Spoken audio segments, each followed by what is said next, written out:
Welcome, everybody. Welcome. Thank you for joining us today. It is your girl. I always get this wrong. Lachey Taylor for the Betterism Podcast. And we have a beautiful guest, like literally one of my favorite people. One of my favorite people. And I swear this to you. Her name is known as Faith Finds Fruit. I met her in the and just in the health community when I was more active on social media online. I've been taking my little hiatus from Facebook, but I saw her on Facebook. The first memory I have of her was a random video, a random post that she had made about a transformation that she had where she just like had some health issues and she was inspired by a couple of people. I think it was Yaki Awakened, Kev Ramon, Bobby Smith, and she decided to just go on grapes for like 100+ days, which she did, and had the most magnificent transformation that I have witnessed. And she's just like this beacon of wisdom.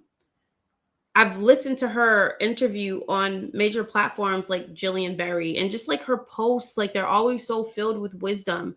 And she lives such a simple life, but it's not even just about the lifestyle choices that she makes. It's just like who she is in her most natural, authentic state that resonates me to her. And I don't want to only just make it about like what she eats, because she's just so much more than that. I have such high respect for her. And I'm so grateful that she has offered her time to come on this platform. So, further ado, we have Faith Finds Fruit. I'm about to introduce her right now. And we're going to have an amazing conversation about life, about spirituality, about just whatever, really. This is a free flow conversation. It's not an interview. It's just like us getting into the wisdom of life. And let me get her on right now.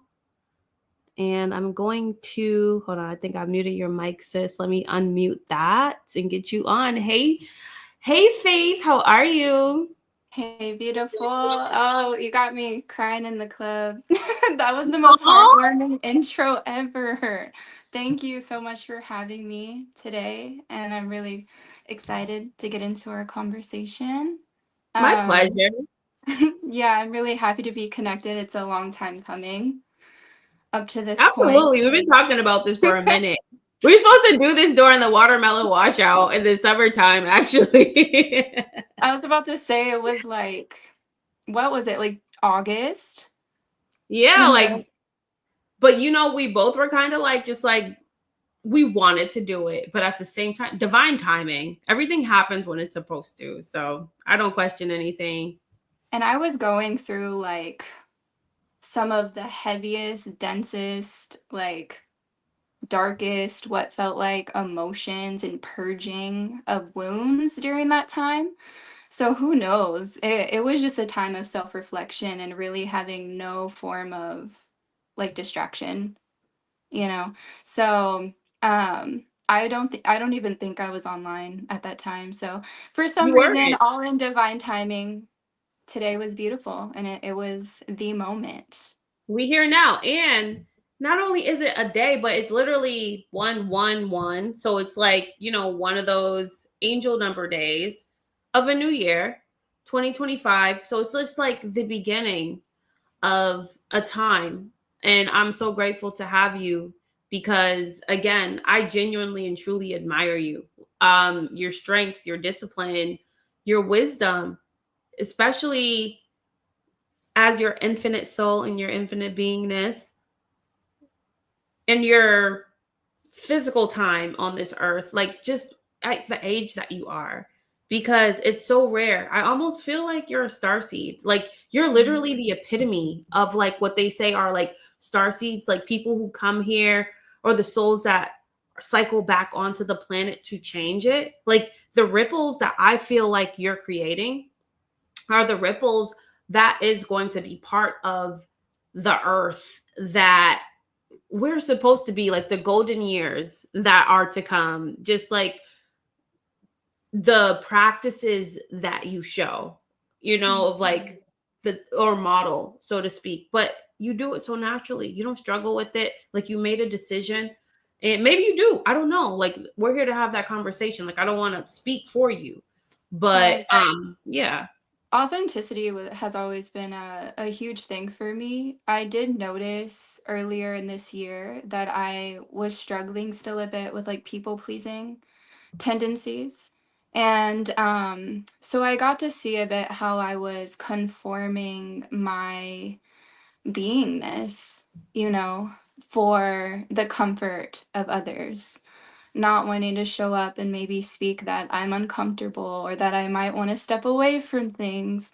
And so, yeah, after a few situations and really becoming aware of those tendencies, I think that's really what I got to self reflect and look at this summer. And I was like, okay, Faith, like, you are authentic, but when you're maybe in a partnership with someone or you're in a group setting, you know, I'm not saying I wasn't not authentic or I was completely conforming myself, but I think it's really with like decisions being made for myself. I was dancing around what I really wanted or sacrificing it for the comfortability of others. So, yeah, I mean, I feel we all can become more expressive and more tapped into who we really are. But I'm doing my best every moment. I'm just trying to be me. It's really what can stand you out from the rest, right? Like everyone will see you and they're like, "Oh, you're so different." And it's like because I'm not trying to be another copy and paste. Like that's really what it is. We live in such a copy and paste world where everyone's just wanting to look the same, act the same, speak the same, eat the same, everything the same, right? But when you realize you don't have to fit into this box that everyone's trying to be in, then you fully discover just what's possible for yourself. And it's really comfortable. It's really comfortable here because then I'm meeting other authentic beings such as yourself that's not scared to hide, or you're not scared and you don't want to hide behind an image that like people might want you to be, right? So my Yes. heart really resonates with you and just speaking to other authentic people and vulnerable people too. Like it just makes my heart smile. Like I'm really happy like to be here and in this place right now. Cuz I can thoroughly say I don't feel I'm like this people pleaser anymore. I've definitely made friends where it's like, hey, like other people pleaser friends where it's like, hey, I'm gonna show up here and speak my truth. Whether it might hurt your feelings, even if it's not my intention. But we're almost like each other's test dummy with not people pleasing. And it's really like worked wonders for me. I love So that because yeah. number one, there is nothing, in my opinion, easier than being yourself. Hmm. But at the same time, people really make it extremely hard for themselves to be themselves because of people pleasing. Hmm. So people have a hard time being their most authentic version, like doing what they want to do, saying what they actually believe, the things that are in their thoughts or in their heart. A lot of people aren't just so naturally expressive because they care too much about what other people think, what other people are going to do based on what they think about what they think. Like Hmm. they literally put more power into how someone is going to respond to them being their authentic selves than them being their authentic selves. Like they would much rather take the risk Hmm. of not being who they truly want to be because they're afraid to lose people who aren't even in resonance or in alignment with who they are. And that's literally a manifestation of you living out of your truth, living inauthentically, and living out of resonance of your vibration. And why do we go out of our ways to sacrifice ourselves for people who are not even for us? Because we're afraid to lose attachments to people that we're not even connected to. Like, it Yeah. literally makes no sense, but I it's just also, what we've it been also conditioned to do. stems from childhood, it also stems from childhood. Like, I wasn't allowed to be expressive growing up, or at least it might result in like punishment if I did speak, how I was feeling or being authentically myself. It's like, you shouldn't behave that way. You shouldn't act that way. You're crazy, like almost as if I was upholding this image of my own like parents, right? Like I was almost living second-handedly through them. Like I was like my 5-year-old self trying to be this adult self of like my mom because I knew if I maybe acted like her or, I would be safe. Right. So I think we Mhm. definitely take on these like behaviors or the way we dress and we camouflage ourselves with the world because it's safe. Right. So I really had to break free from that and realize that, okay, me speaking however I speak, which that's been a journey in itself, like learning how to communicate because I wasn't allowed really much growing up. At least with my feelings, like I said. Um, it's really allowing this inner child in me to know you are safe. No one's going to punish you. And no matter what, like I'm on your team, like I'm holding you, I'm hugging you, I'm holding your hand. And when we're in our most authentic self, then people will meet you there. You'll end up surrounded with people who truly see you for who you are and love everything that you bring. And they will never see lack inside of you, right? And it's because you're not lacking. You're showing up as the fullest version of you. So, yeah, it's been a journey, but I'm Yeah. definitely being surrounded with my tribe, my soul family, and I'm just excited to see it continue to expand. Yeah, I resonate with that a lot. Like you said, like it does start from childhood. Like a lot of times we're it's not even that we're even trying to appease to our parents. It's that we're trying to survive around them. We want to be accepted. We want to feel love. We want to do whatever it is that makes us, our nervous system, a bit calm, because otherwise we're in survival mode. Like we're trying to be accepted. So we learn this characteristic trait of seeking acceptance. So we get to a point where we're almost forced to stop seeking acceptance when we stop doing what everybody in society is doing, like changing the lifestyle habits that everybody tends to live by. And especially if the lifestyle habits are rooted in institutions that tell us this is like the right and exact and perfect way to live. So it's like so much deprogramming, unlearning, and then as we cleanse, because we're starting to do something so radically different and we're kind of like rooting ourselves in nature and getting reconnected to not to the matrix grid, but to the electromagnetic grid of Mother Earth. We really start to kind of it's almost like the lifestyle choices that we make, like the fruits and the vegetables and stuff, become the umbilical cord in Mm. a sense, to like draw in that information from the planet. It makes it easier for us to receive downloads and receive wisdom and receive, and then it's also experiences at the same time. So it all comes together full circle. But I would love to know like where you're at right now, right? Because like it's been a couple years since you've started your health journey. Mhm. Um where is Faith right now? Like who are you? Like let's act like, right, your lifestyle choices that you have been making over the past couple of years are normal for the average person in society. We know that it isn't, but act like it is. Like how has it transformed you? Like what is life to you? Where do you see life going? Like, are you just in the moment every day and just present and just living it day by day? Because there is no clock.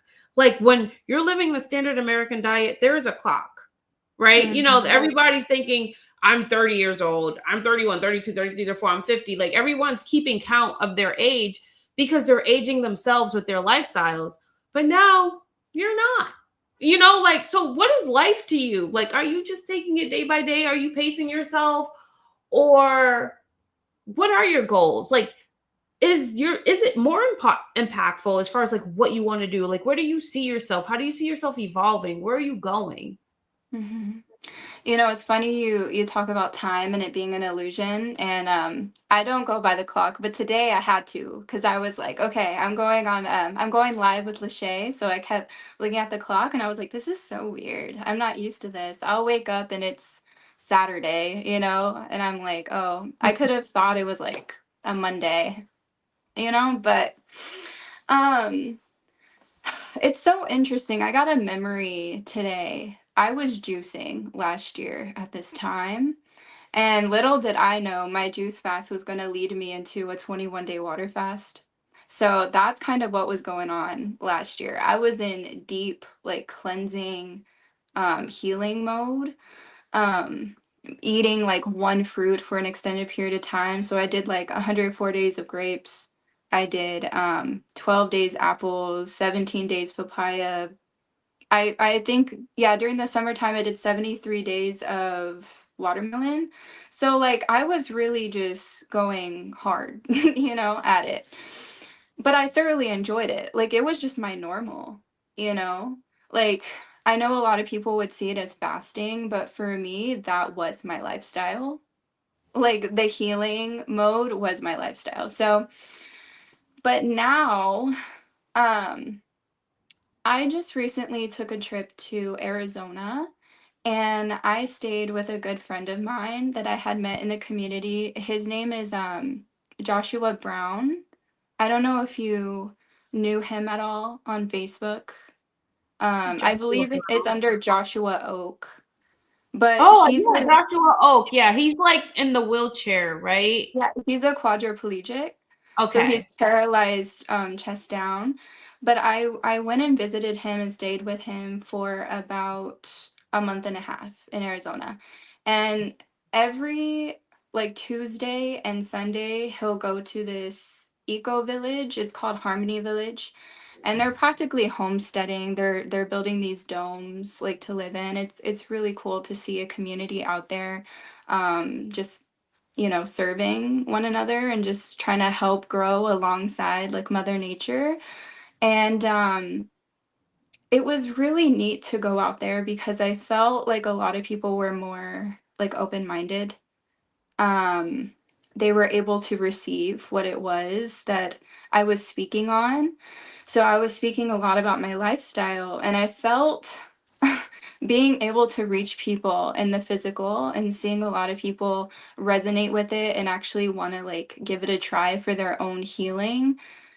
It made me realize that's what I want to do. Like I want to help people more in the physical instead of online. But kind of going back to like what I'm eating right now, um, before I skip over that.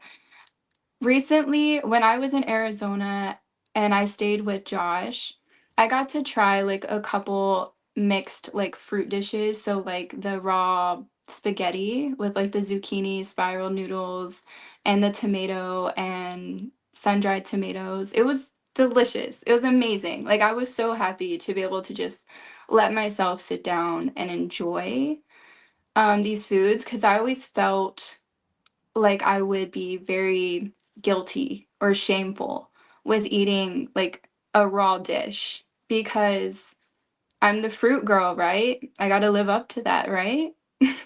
Like put me in handcuffs because I ate a raw spaghetti. Like that's how it feels like online sometimes. I feel like in this community there's a lot of judgment I've seen with like leaders, right?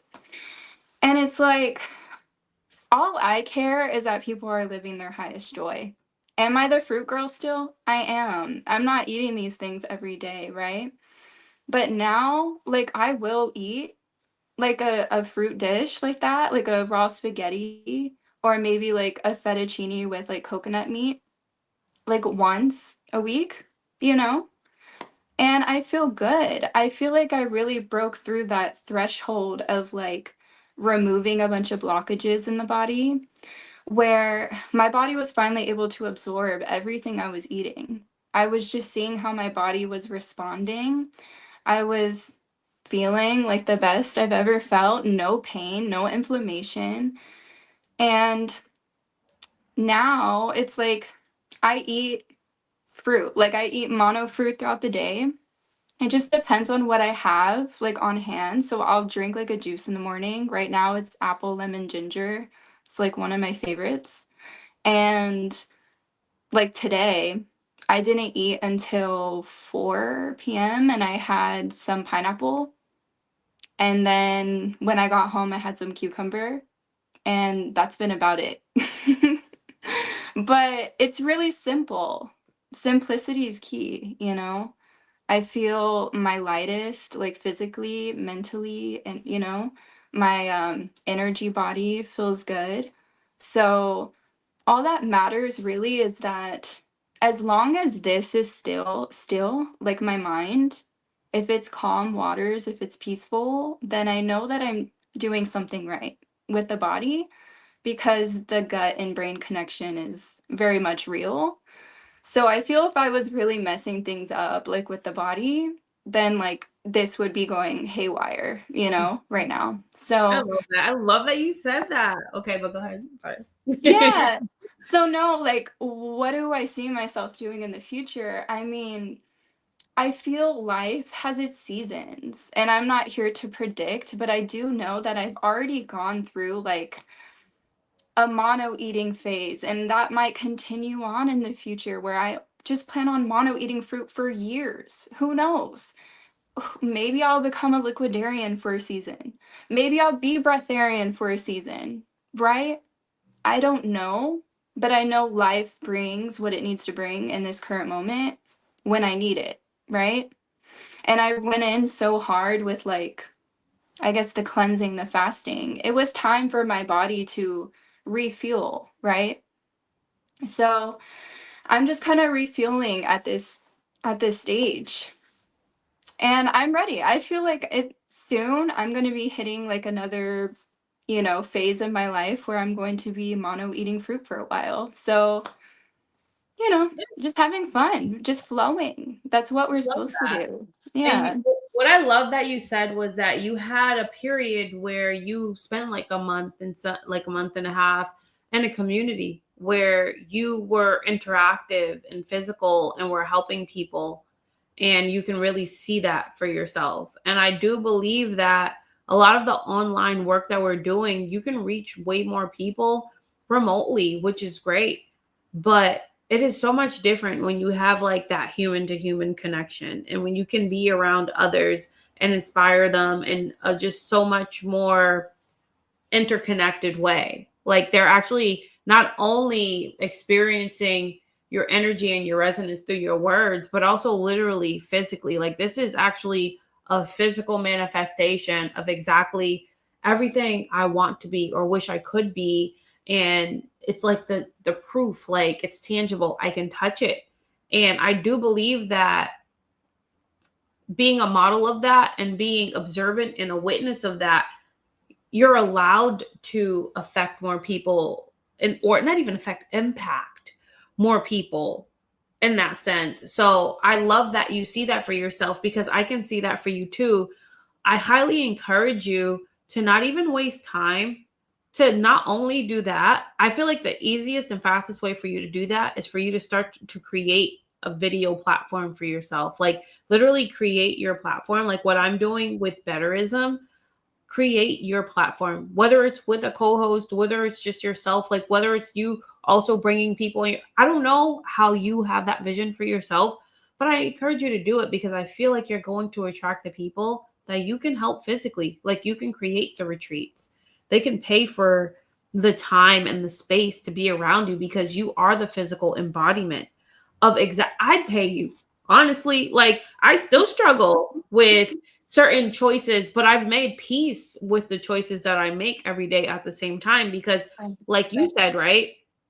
You've been so consistent with just the fruit, with the mono eating, with water fasting, with juicing, with whatever modality of like we would call healing. It was just like a lifestyle choice for you to make at that time because like you've locked in to that, right? But some of us go back and forth with the addictions, including myself. Like I never ever claimed to be what I'm not. Like, and what I love is that you've found your discipline, like you found your place, like you have like, and not to say that I don't even like I see a lifestyle in the choices that I make because I still have my standards. Like I still make sure that I'm consistent with certain things to keep myself healthy. However, I know I could be doing better, right? Um, but if I can be in the presence and the energy of a person in in a controlled environment, in a retreat setting or whatever the case is, it's an experience that could help me kind of reach that level, you know? And it's just like sometimes you need that control setting. So I only say that to say, like, you're definitely already on your path. And like, you're just, this is what you're going through to get to where you're already going. And, you know, just like lock in on that vision, make it your reality. Like, we tend Claim to it. always say that we are finding ourselves. No, we're creating ourselves. So if that's what you want for yourself, create it. You know, like you can make that decision and do that. And I already know that because you've already gotten yourself this far, just like by being who you are authentically and spiritually and making the best choice for yourself consistently over time. So I always like to like when I see something in somebody, just like always encourage them to just like, girl, you're like already doing it. You're already there. You already have the attraction. And we've already found ourselves, right? Like, I'm always going to know who I am, but I also know who you are. Because at the core, we're both the same. We're both the extension of the creator, but everything else is just kind of like extra, you Right. know, living in this physical life. And it's really about being in alignment with our higher purpose, our higher calling, the mission. And you know, right now I'm back in Texas, but yeah, I really don't know what life is bringing me next, but I can only assume, not like I don't like to assume much, but I can only assume that my time in Arizona was very much a little snippet of what's to come, you know. And I think with people seeing me, like you said, in the physical, really seeing that I am living this lifestyle, how I'm thriving, the energy I have, you know, it makes it seem more possible to them, right? Because anything can be hidden behind a screen. Yes. So I want to get back to something that you said, not to be a little messy, but it needs to be talked about.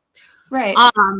When you were saying how like you had some zucchini noodles with some tomato, whatever, like the fact that you felt like it was a psychological barrier to even accept that meal, not because of you, but because this upholding and this expectation from the leaders in the fruitarian community online to make it seem like if you're not basically like a militant Nazi fruitarian, you're not a fruitarian. Like I've literally heard like certain people in this community talk about, oh yeah, high fruit, no, high raw vegan. Like would literally chuckle at people for proclaiming to be a high raw vegan.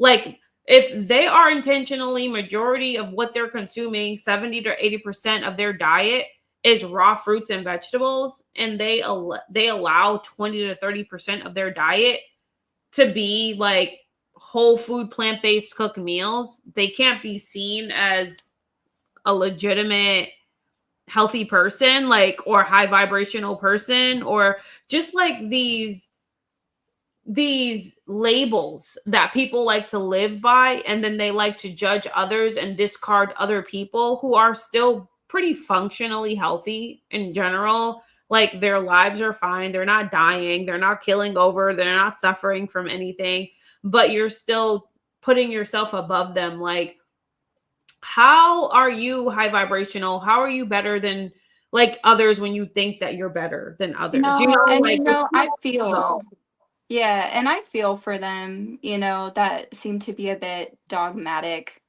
with their fruit. I feel for them because I understand that they're probably that hard and judgmental on themselves, and so they're projecting that onto everyone else. I think a part of them has a lot of anger, and bitterness, maybe some jealousy that other people are out here eating raw spaghetti, or maybe going to a vegan restaurant eating a raw vegan dish. I think there might be some jealousy there, and so in order for them to take it out, they'll what seemingly be speaking the truth, like online about fruit, or that it's the only way and that people are doing it wrong, they're messing up, um if they eat anything else. But it's really not the case. I mean, I all that I care is that people are living in their highest joy, that people are tapped into themselves,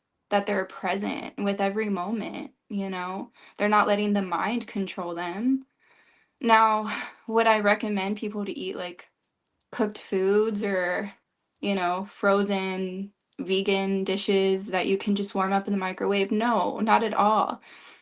One ingredient foods is what I'm going to like recommend to anybody, right? But like, yeah, I couldn't be one to judge, and it never sat right in my gut to be that way, because I felt like in the very beginning when I did get caught up in the community, it was very much like fruit is the way, the life, the truth, and it is, right? But not everyone came here to live this path, if we're being honest. I really don't think that's the case. And I feel the people who are meant to get into all fruit, they will. There's people who are completely thriving off of vegan, the vegan lifestyle. I've seen interviews, like they're really tapped into themselves. And so I don't think it's a one size shoe like fits all. I mean, I know fruit can heal anybody. I know fruit is our species specific diet, but force will never create like someone to take heed, right? Like force, being dogmatic, pushing someone to do, no, if anything, anytime I may have ever came off that way, it had more lashback, from other people. They probably thought I was like the most judgmental person in the world when I was really just coming from a caring heart. But when I took a step back and I was like, you know what? It doesn't matter what anyone does, right? I'm just going to be the example. I'm going to do what feels right for me. I'm going to show up with my best foot, in front. And if people are inspired, then they'll look more into it. They'll lean in. I don't have to lean in. They'll lean in. So it's really just where I'm at.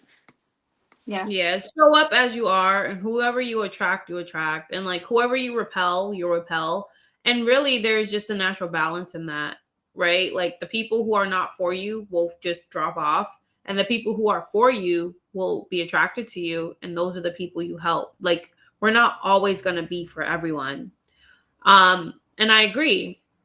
I believe that eating a fruit based lifestyle or even a raw vegan based lifestyle is high vibrational because you're eating food in its highest density. Like you're eating it, it's nutrient dense. It has the most sun, it has the most biophotons attached to it, has the most hydration. It doesn't obstruct the body. Like I always go by Dr. Arnold Ehret's formula: vitality equals power minus obstruction. Like we're already powerful. We're already power, but we obstruct our bodies. So we decrease our vitality, but we have vitality naturally as long as we're not obstructing our power. So like I completely agree with that. And even with the agreement and the knowing and the belief of that, I have a lot of addictions that I still will feed. Like me personally, like I say, I do not ever come across like I am perfect. I still eat cooked food. Like I said, like my vice honestly is like rice. Like I Same. love rice and I eat rice. I like to eat quinoa, like veggies, like sauteed or roasted veggies. And it's not something that I exclusively eat because I still eat a lot of fruit. I still eat still like eat a lot of that stuff, but I know that I could do better. But I've made peace with the choices I've made because there was a point in time where eating a simple cooked meal actually disrupted my nervous system to the point where it made me so physically imbalanced because I was something as bad that I was practicing that it was actually breaking me down physically. And that's what I actually learned about emotional health and physical health. Emotional health, mental health, and physical health, and like the true connection of that. And not because of what I was eating, because eating a bowl of rice is not inherently bad for you. But eating a bowl of rice that you think is bad for you is inherently bad for you. You know Your what I body mean? system creates.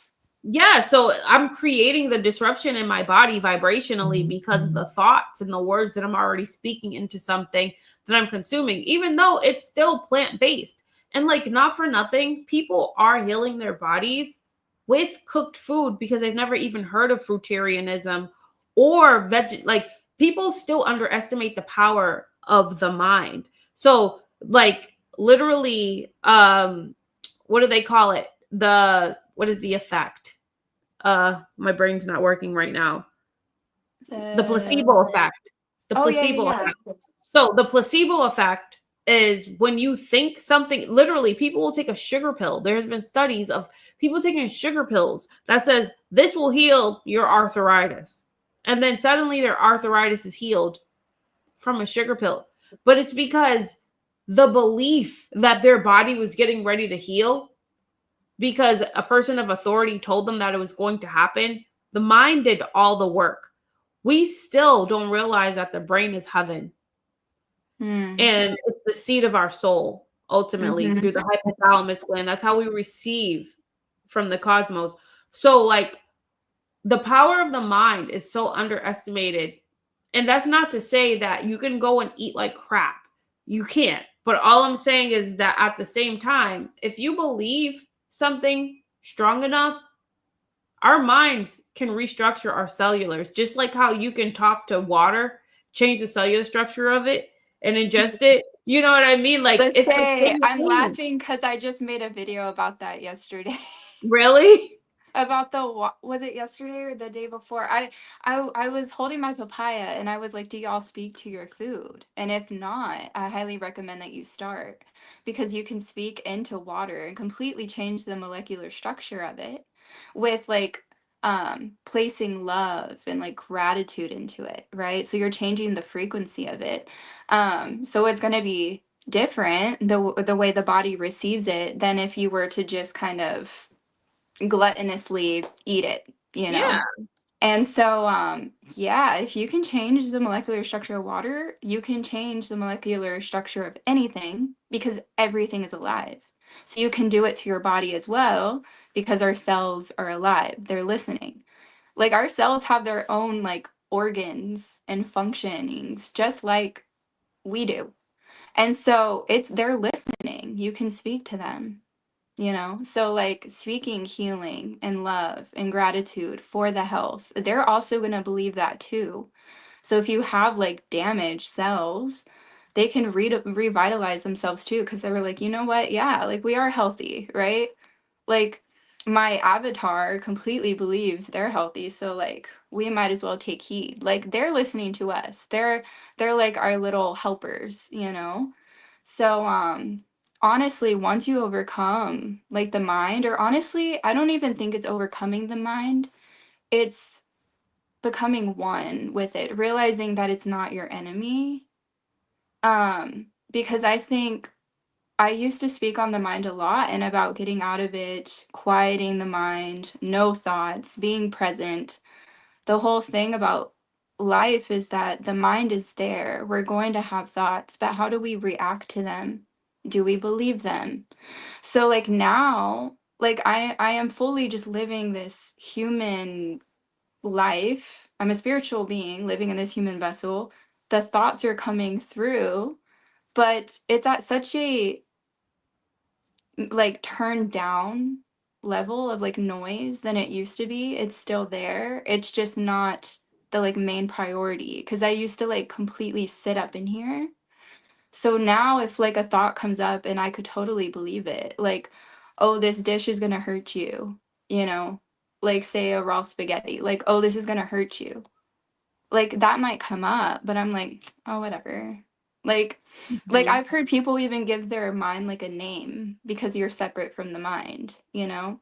So it's like, oh, Mhm. like whatever, Bob, you know, like you're crazy. You're acting up today, you know?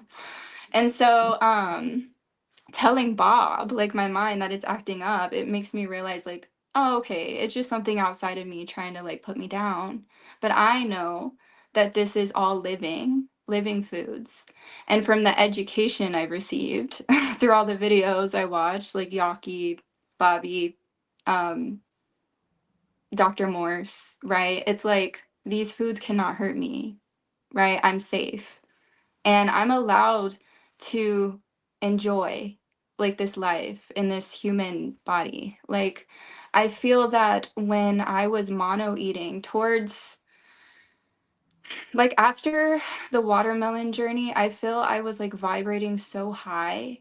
I felt I was almost up in like the ethers and I couldn't calm down. I couldn't ground myself. And that almost brought a lot of anxiety inside of this body. So I felt like my nervous system was getting dysregulated from being at like a really high frequency. I don't know if you've ever experienced this. So it became so overwhelming that eating avocado, it does ground me. I feel I'm able to reach people better. You know, I'm able to make more meaningful connections because when I was like up high in my light body, I was like, oh my gosh, I'm crazy. Like, no one understands me. Like, I don't know how I could ever connect with someone because, like, no one, like, feels or is experiencing what I'm going through, right? And so yeah, it feels really good to be more grounded now, Yeah. but it's really insane. It's really cool cuz this lifestyle really is an art. So I've got to see how really simplifying things can bring me like really up here, like frequency, I guess energetic wise. Because I don't see life as a leveling system. It's just where I felt I was at. And so now, like, just kind of being on Earth, it's comfortable. It feels good. And I feel I'm really just like, I'm really coexisting within my like spiritual body and physical body, like in this current moment. So, Yeah. We always talk about like finding our balance, but I feel like you found your harmony.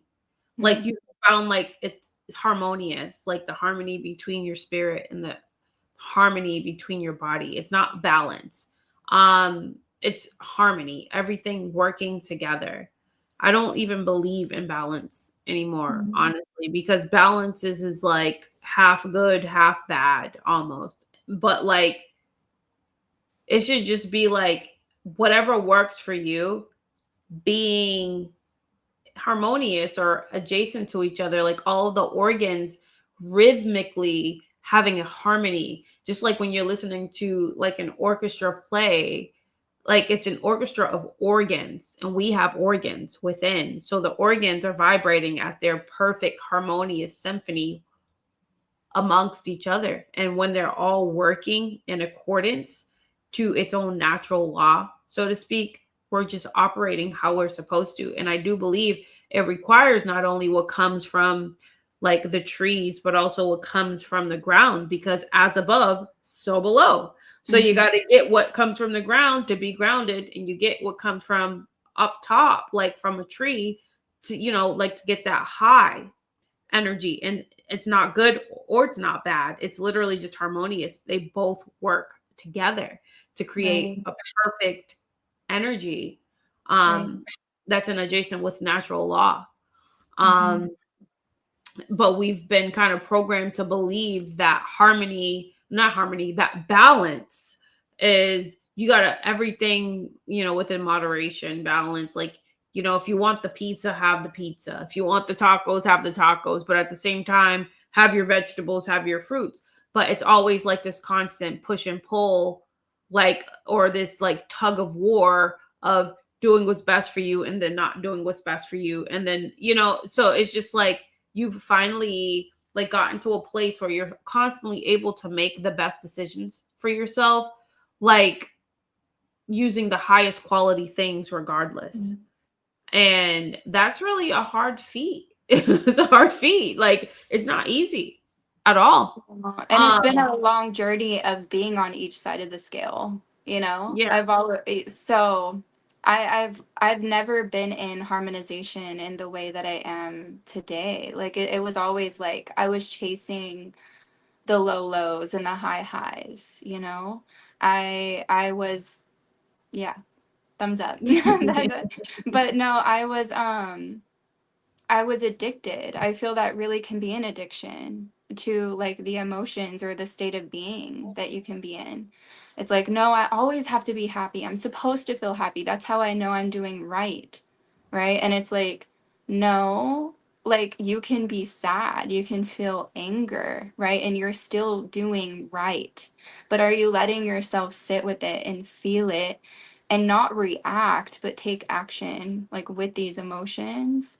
Like that's healthy. And we do that with every emotion, right? Like you're supposed to take action with it and not react. And so I've really learned that what I'm just seeking is just to be in the state of now, being in peace, being in joy, and I'm no longer looking for like excitement or bliss, and I'm no longer waiting when the next time I'll feel depressed or angry or, it's just kind of like everything just is at this point. Everything is looked at from the perspective of it's all the same. And I give it its meaning, you know? I, So, I love that. yeah. The reason why I say that is because I asked you earlier, like, let's act like everybody is already like fruit based. Like, we've never been introduced to the standard American diet, industrial things that is harmful to our bodies. Like, it's never been a program installed inside of us, something that we have to unlearn. Like, I feel like you captured on or caught on to this lifestyle when you did, and you were pretty consistent since you started, which is not easy for most people. Like, someone like me, like, it's taken like time to transition into, like, literal time, like years, like, to transition into like reducing the bad habits to finally get to a place where it's like sticking. And I feel like you started it because you just had to, and then you just managed to be like one of those rare people who, it's a lifestyle, like, I'm not going back, like, this is what I'm doing for myself. And like, that puts you in like the 1%, like, mentally, physically, because a lot of us really take some time to deprogram. And that's why I say, like, let's act like everybody is like how you've been for the past couple years, right? 2 years or so, and 2 to 3 years. I don't know exactly how long your journey has been for you, but I know, at least I feel like I've known you for about 2 years or so. It's been about 2 years. Yeah. Yeah, but I you've don't been even keep up with consistent. it, girl. Time. Like, what? Yeah, right. But like, I come from the 30-day challenge. Like, I'm like doing the challenges for a set amount of month. Maybe I'll go 90 days, maybe I'll go 100, but then I fall back into like getting back into like the unhealthy eating habits. Like, I'll end up eating something because I'm being social and thinking I can just pivot right back to the same lifestyle choices, and then realize that maybe I can for a little short period of time, but I can't stop thinking about that thing that I ate, because like now I just fed an addiction. So like, I've been the boomerang or like the back and forth type of person, and I commend you for being the kind of person who just like did something consistently for a period of time. It was just like, you know what? I've gotten that out of my system. This is what's right for me, and this is what I'm doing and what I have been doing consistently, and you've allowed just like the days to mount up. And it's not because you're trying to do it as a challenge or you're counting the days. It's because like it's just like this is what I'm doing, right? And I love that you stated that you're just kind of like at a place in your life where you're taking it like you're not counting days. You're just like going, you're just living your life like, like this is what I'm doing. This is what it is. This is where I'm at. Because that's the question, that's the answer I was looking for when I said, like, okay, so what is it like for you? Like, the whole world is fruitarian. Like, what is that?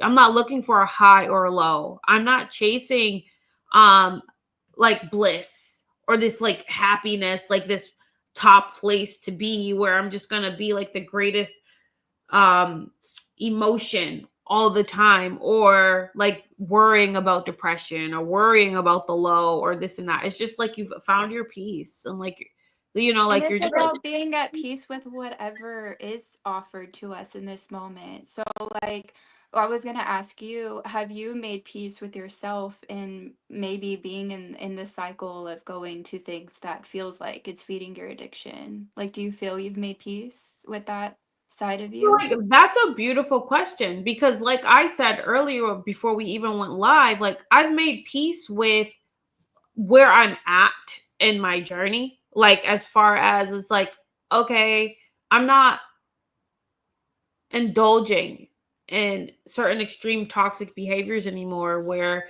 it's like, okay, I'll still get up and eat lots of fruit and have my salads, but if I'm being social, if I want to have a Buddha bowl with some rice and with some veggies, and like before I was super in my head about that. Like I was not at peace with it.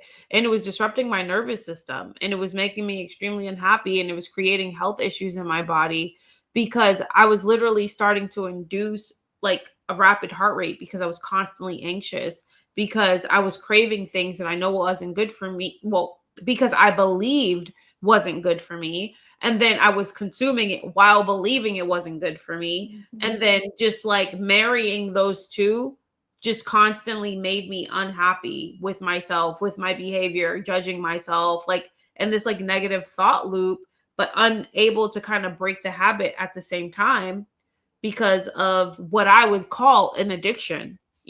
So it's just like all these belief systems like being married together that was creating a psychosis. And then I just got to a point where it's just like, why are you acting like it's the end of the world over some rice? Yeah, And then I started to realize I was pathologizing something that's really not deadly to me. Like, and it was being deadly because of how I was thinking about it. And then when I came to that realization, I was like, it's actually more harmful for me to believe I'm doing something bad than to just accept that I'm doing it because I want to. And like, I'm healthy and there's nothing wrong with me and I'm okay. And yeah. then once I did that, then I became at peace with it. Mm. But I have the intention over time, like this is a transition for me. Like I just don't feel like I've gotten it out of my system. Like I don't feel like I want to end this. Like I feel like there's certain aspects of my life, like I like being social and I like going out to eat with my friends and I like doing this and it makes me happy. It And gives that's me what joy. matters. Hmm. Yes, and once I've started allowing myself to have like be in the moment and have joy with my decisions, all of the occurring health issues that followed while I was still being of like basically a raw vegan and fruitarian, but having the odd rice bowl and then having all these symptoms after, that was all literally manifestations because I believed that was going to happen anyways, because I didn't believe that what I was eating was the best thing for me, because like I was following all of these fruitarian gurus that says rice is poison. Right. And So it's do you like, feel like that's where the core of shame like came from for you? yeah, Like see yeah. online. Yeah, me too. Online. And that's why I went offline, because I'm Mhm. like, these people don't even live their message. Like I literally started to learn that the people who have the most extreme message are eating rice, are eating salt, are doing all these things, but they're making money off of their programs and they're saying all this stuff, and they're turning people who only went into this to heal their bodies, they're giving them eating disorders. Mhm. Like I've And I Yeah. Yeah, I always wanted to be a person who practiced what she preached, right? Because I grew up in the church. And so, like, I had a stepdad who he was like a youth pastor for most of my life, and like I got to see firsthand what was going on in the church and then behind closed doors, right? So going home and then you're abused, but then we go to church and then we're told, how we're supposed to repent and act and all that. So I got to see how these like preachers, these pastors were not living up to their own teachings. And I feel from very early on, I was like, I don't want to be that type of person, And then I come into this lifestyle and it's like, I'm really in my own lane, it feels like, but I do see a lot of leaders who it seems like they're not like practicing what they're preaching. And maybe eating wise, sure, but I mean like through the truth and awareness I feel like we gain in this lifestyle, it's almost like you're handed the keys of truth through eating life-giving foods, but the ego comes with. Like it's not completely, ripped out of you. And so I feel there's like this separation between being a leader with this wisdom with the ego and then just being a leader like with the wisdom and embodying it and truly living it and owning up to whatever it is I'm experiencing in the moment. Just letting people know what's up, I don't have to uphold this image. Like I want people to know I'm also living like a human experience. And like I'm out here just trying to live to my highest joy as well. And I feel when I was eating simplicity, really simple, like mono eating for a while, it's almost like I tricked my brain into, well, we got to keep going because there's more to heal, right? There's always got to be more to heal. And it's almost like, was I manifesting that there still needed to be healing in the body, right? Because it's like, oh, I got to keep going because I have to heal. But it's like, what if I can change that and say, no, like I am healed through all the work I have done? Like, Faith, you are good, Now, don't get me wrong, through all the damage that's probably been done, through all the cooked and the meats and the cheeses from growing up, I'm sure it's going to be a lifetime worth of like releasing mucoid plaque, whatever. But completely eradicating like whatever illness or disease was in the body, I feel I still had a fear like that whole time that something might still be there. And so when I started eating like avocado or eating like the raw spaghetti, it's like I was able to fully have fun with that and be like, you know what, I'm eating this because I am healthy. I'm eating this because I can allow myself to do this because I've put in so much work for this, right? I stayed so dedicated to being in a healthy body that I can accept this. And it's totally changed the game. Like eating avocado, like I have no pain in the body. I'm living pain free. Like I can move with ease. And it wasn't necessarily 100% like that. Like when I was mono eating, I would still feel little pains here and there. Like it wasn't major from when I first started, but it would still pop up. And I feel like it's because I still had it in my mind that there was something to heal, but nothing was there. I think I was perfectly fine. I just needed that shift in the belief system, and I'm finally there. And it's not even through eating one fruit, it's through eating multiple fruits. And I feel this body is just at the healthiest state it's ever been. And I'm just so grateful because truly like everything takes heed once you know, change the mindset. Heaven.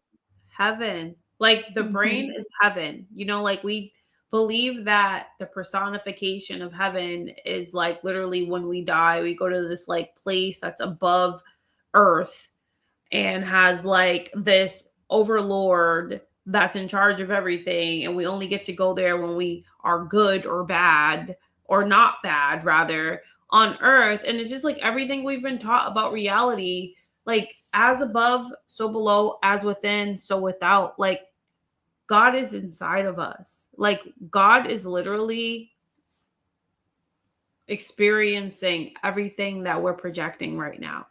And like, the thing is that when you allow the heaven to be in your brain, so below is it going to manifest. So when you believe the best for yourself, you're going to create that in your body. And when you create it in your body, you create it in your life, because we are literally a projection of our beliefs and our thoughts and the manifestations and the visualizations and all that is inside of us, right? So we're a body of water, which is why it's best to consume water-based goods, water-based food.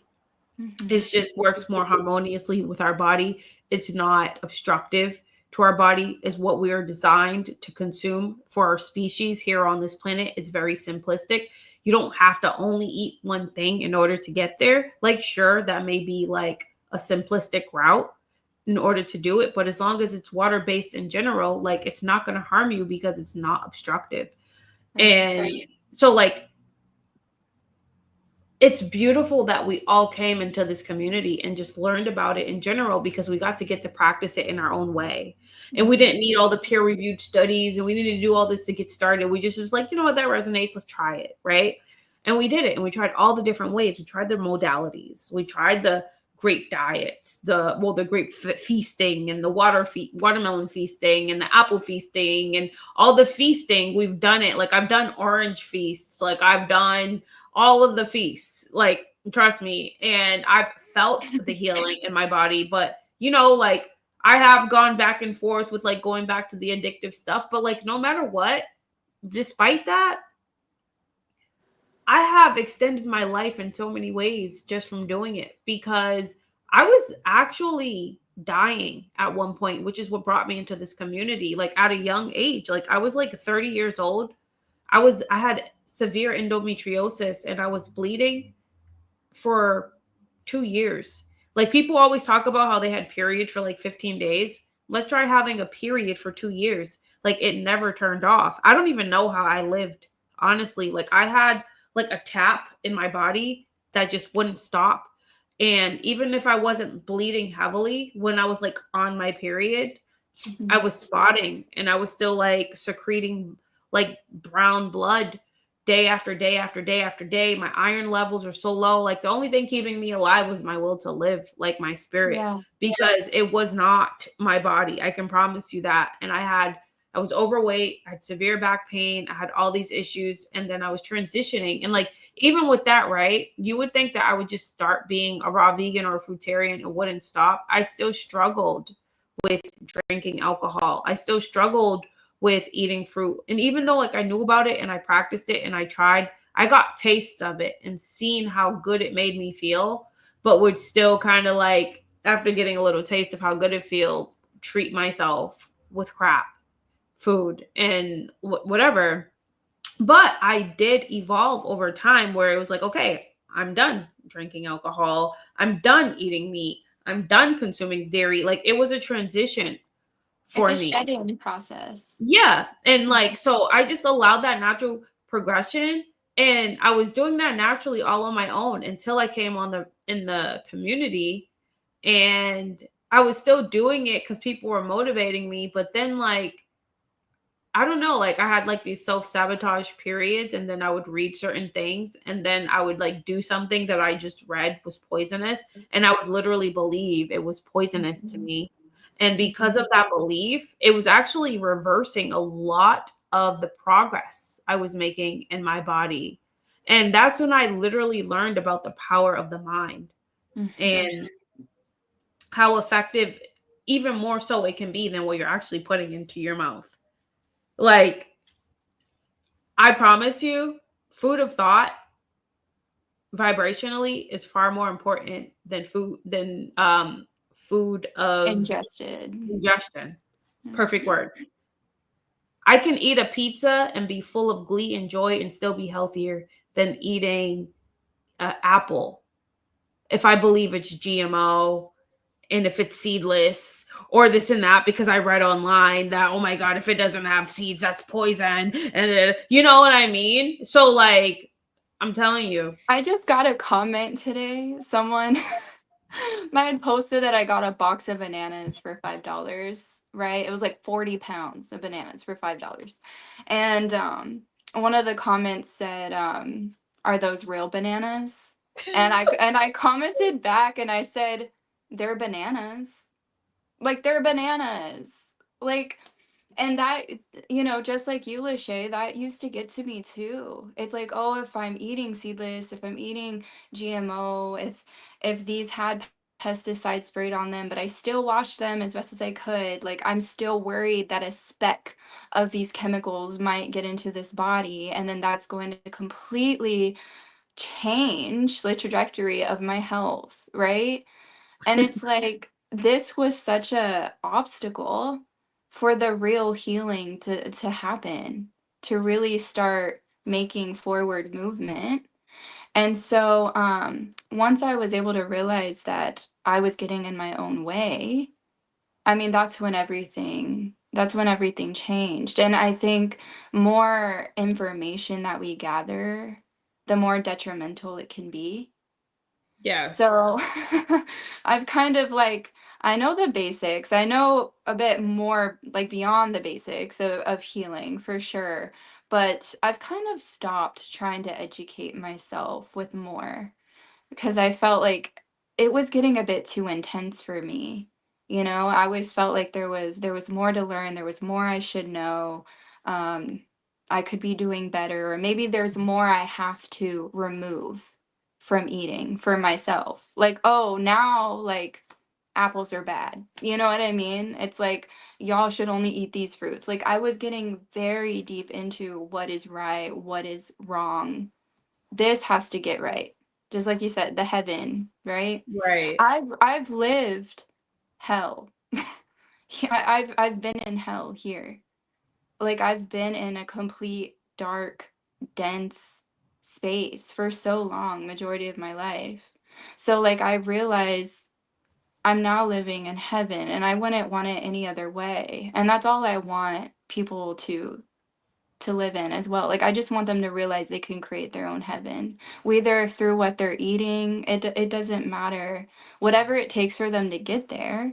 Like that's just what I want them to do, What they're you eating, what know. they're thinking, what they're believing. Like, you create heaven in your mind. Like, we design our heaven, like, it doesn't have to be, we don't have to live in a victimhood mind state, but like biologically, biochemically, what we consume definitely affects our hormones, which is Mhm. going to affect how we think, what we believe. Like, literally, the hypothalamus gland and the pituitary gland does secrete like the endocrine hormones, like it does affect everything. So like the body works together. Like, so I get that. But at the same time, even then, the mind is still like an extension of the ether. It's still something Mhm. that's beyond us, and it's something that we can draw energy from and power from.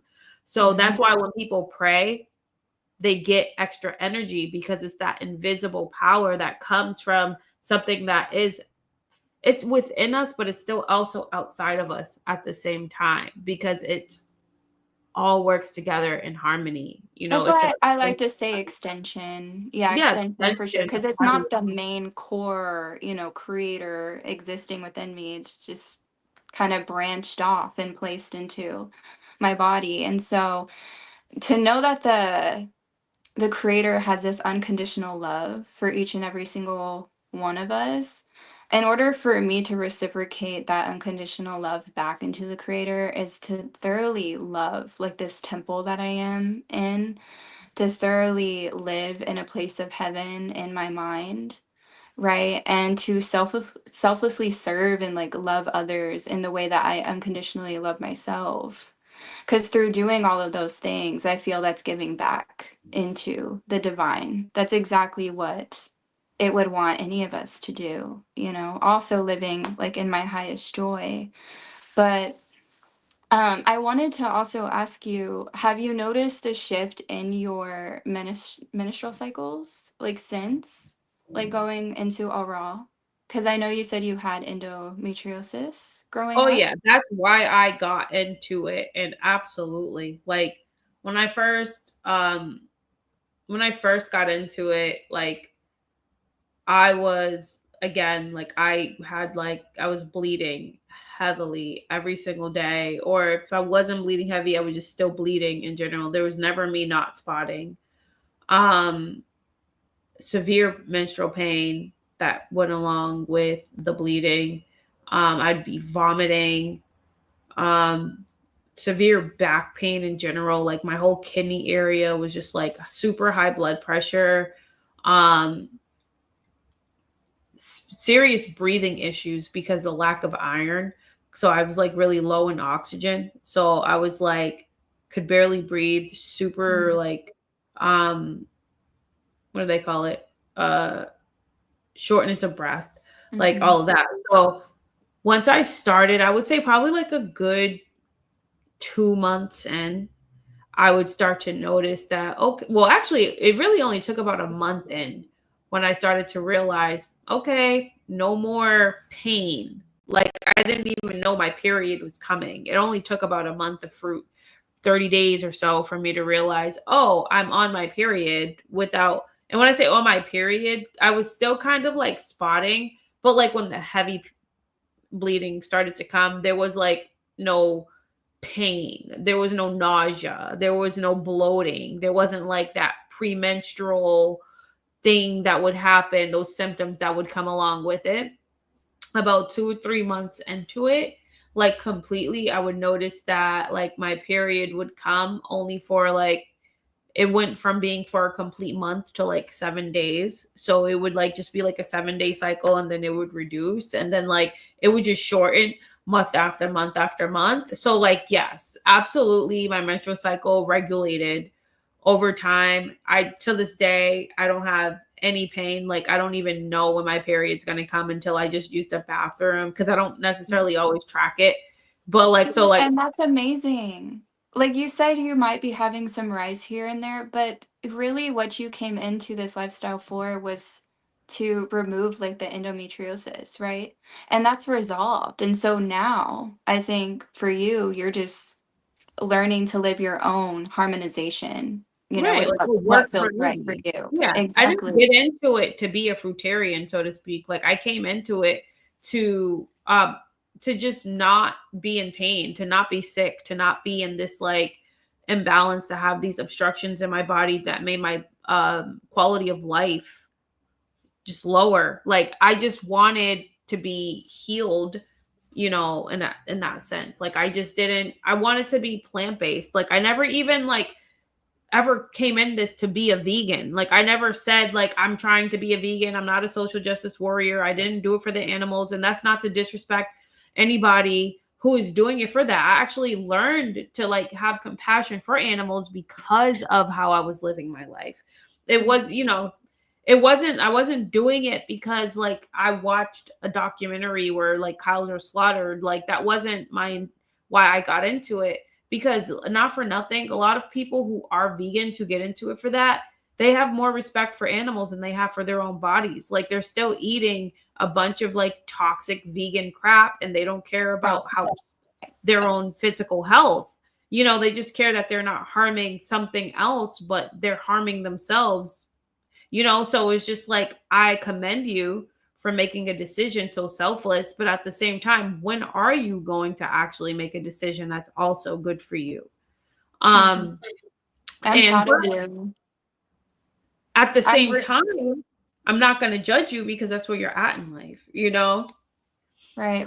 Well, I'm proud of you because I know it can feel like a lot of pressure, especially being online and just like I'm sure when you were sharing like what you were doing in the moment with your lifestyle, I don't know if maybe people projected like labels onto you and made it seem like that was the direction you were supposed to go in.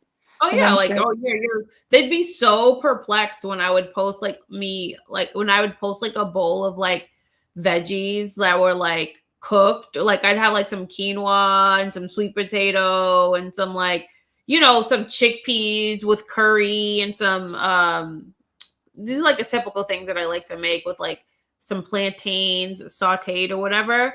Like people are just like, oh my God, like you eat cooked food. Like they really had it in their brain that I was like this way. And like, oh, I mean, sure, I guess, because like, yeah, majority of the time I am eating fruit and stuff, but like, no, like you can't put me in a box, not in a label, because I'm not a fruitarian. And I never really actually ever claimed to be honest. Like it's just the practices that I was doing, and I was doing 30-day fruit fast or 20-30-day watermelon juices, or like I was doing this stuff, and it's like I'm always going to do that, honestly. Like it's just like part of my maintenance. But I go out with my friends. I like to go out to eat. I like to have brunch. I am like that's just where I'm at in life, honestly. And like I'm unapologetic about it. Even though there was a time in my life where I felt like a fraud almost, like, oh my God, I'm eating this stuff, but not because it's a standard I put on myself, but because of like expectations that others set for me. And that you felt like you had to live up to, you Yeah, know? And see, you are the epitome of being a boss woman and like living authentically to you and not conforming to anyone and not people pleasing, but people pleasing yourself. You know, that's what matters. yeah, And my life. so yeah, I'm really proud of you. And if anything, I think it makes it more comfortable to connect with you, the fact that you are so open and free flowing with your lifestyle, because it shows that you are so much more accepting of those who are going to be in your presence, right? Um, Absolutely. yeah, instead of someone being so dogmatic on fruit is the way, and if you're not doing it, you're doing it wrong, you know, like instead, like you actually have more of a listening ear to hear people out, to understand with them, you know, to connect. And so for that, I commend you because we need more of that, right? Thank We you. don't, yeah, we really do. Let me raise the bar. So I have somebody coming on next week. Her name is Sherry Oler. She was actually one of Bobby's. You know her, right? She was one of She went Bobby's. on her, sorry, she went on her water fast around the same time I went on mine for 21 She days, went to except Lauren Lochran's retreat. Yep. she did. And I remember seeing her on fruit, and I know now she's a carnivore. Yes, and I'm about to have her on next week. I can't wait because like I don't judge her, like I don't have a desire to be a carnivore, but like I want to talk to her. Like I want her story. I want to know like tell No, me, you I don't know? have a desire to be a carnivore either, but let me tell you, I feel like me and her had almost this same breakthrough during our water fast that I have never been able to communicate to her yet. Like, I haven't spoken with her about this. But when I was on my water fast, you would think that when you've gotten rid of eating and you're only drinking water, you would be like, oh, yeah, I could be breatharian. I could totally just live off of one fruit forever. No, if anything, it clicked something in my mind, kind of like what we've been speaking on tonight, that it doesn't really matter what you're eating. It's the belief system around it and the love you have and the gratitude you have with consuming whatever it is.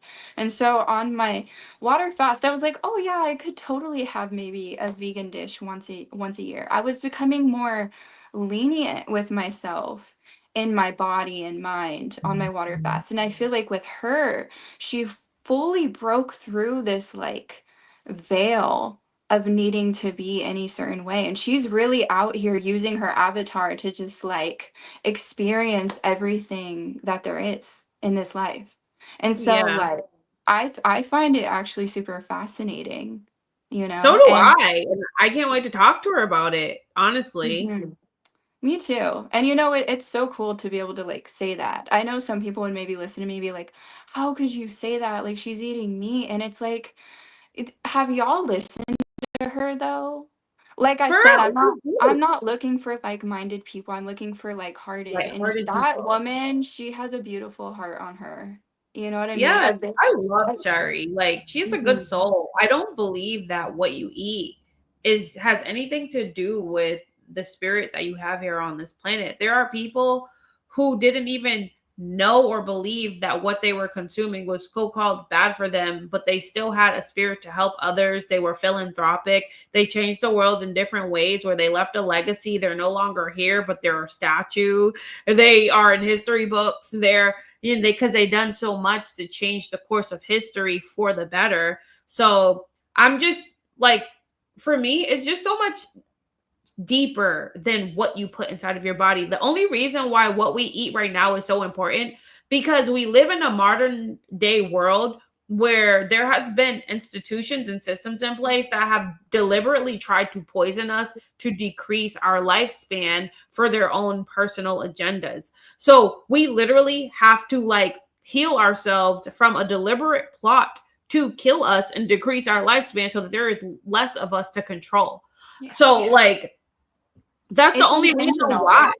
It's It's intentional at intentional. this point. We're Yeah. intentionally being poisoned. So it's Right. important for there to be a health movement to kind of break the programming of the poisoning agenda with the pharmaceuticals, with the poisons that's being put in the food supply and the water supply and the thought supply, the music, the movies, the textbooks, all these things that's deliberately given to us to decrease our vibration. So now we have to be the counterculture of that. There needs to be a pushback against that. But outside of that, that doesn't make a soul inherently bad because they eat meat. I'm sorry. Like, because that just hasn't been true historically. We've just Mhm. been fed poisons, which is why we're at where we're at. And like, Mhm. yes, I do believe that animals are sentient beings who deserve to live, but at the same time, there's a cycle of life and even they kill each other and they have souls. And this is so like what's true and not true. You know, like I feel like everything is up for debate in this world, like at the end of the day. And again, it's really just living out the path that we had set in place for ourselves. Like for me, like fruit is it for me, right? Even if the meat supply was clean, nothing was being poisoned, say everything snapped back to being like just everything was healthy, whatever. I would still stick with fruits because I thoroughly just enjoy it. I feel like it's such a fun lifestyle to be in. It's helped me tap into my inner child, you know, way better. Like I'm more connected with that innocence that I had or I have because we never lose our innocence. It's just coming back to it, remembering it's still there. And like just seeing these tropical fruits as well. Like I want to go to the tropics. I want to just experience all the colors and it's honestly like a sensory overload. It is.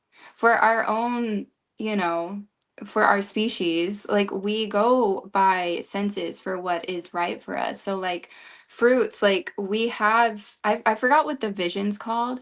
But we have a certain type of vision where we're able to see color when carnivores can't. So like out in nature, we're able to see like the vibrancy of the fruits, like in the trees and the bushes.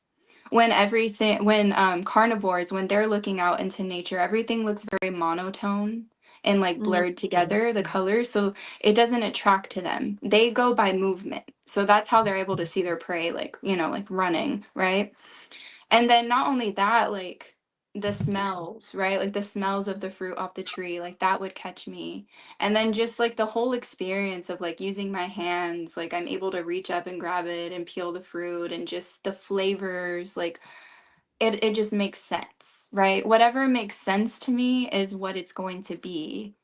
Um, you It know, is our species specific food at it the end of is. the day. It But as is. a human, as a spiritual being living in a human body and like having this consciousness and like different abilities than like other species might have, I feel this is where like I don't know, like that free will kind of comes into play and just being able to transmute and transcend a lot of things, such as maybe eating meat. Some people are able to like transmute that into health, like into their bodies.